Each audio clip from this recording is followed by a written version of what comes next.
Gujarati film બનાવનાર નિર્માતા છેતરપિંડીના ગુનામાં ઝડપાયો છે.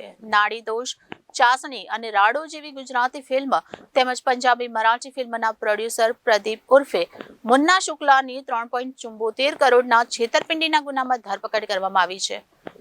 પોન્ડી સ્કીમોમાં નાણાં રોકાણ કરાવી પ્રદીપ એન્ડ ટોળકીએ 10 થી 15 કંપનીઓ ઊભી કરી હતી, જેની તપાસ કરવામાં આવે તો આંકડો 500 કરોડ થાય તેવી શક્યતા સેવવામાં આવી રહી છે. 3.74 કરોડની છેતરપિંડીના ગુનામાં નાસ્તો ફરતો પ્રદીપ શુક્લા પત્ની સોનુનો શુક્રવારે જન્મદિવસ હોવાથી આવ્યો હતો. પોલીસ ત્યાં મહેમાન બનીને ગઈ હતી. પોલીસે ગિફ્ટ આપવાના બહાને પહોંચી હતી. ત્યારબાદ પ્રદીપ શુક્લાને ઝડપી પાડ્યો હતો અને કોર્ટમાં રજૂ કરી કાયદેસરની કાર્યવાહી હાથ ધરી હતી.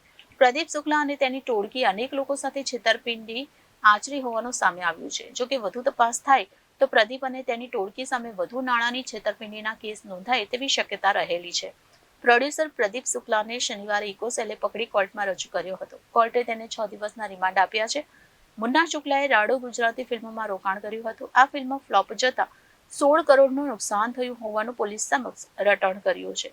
છેલ્લા 1 વર્ષથી આરોપી મુંબઈ અને અમદાવાદમાં છુપાઈને રહેતો હતો. આ ગુનામાં 5 આરોપી પકડાયા છે. હજુ તેનો 10% પાર્ટનર ધનંજય ભાગતો ફરે છે. Reporter Arvind Rathod, Janadesh news, Surat.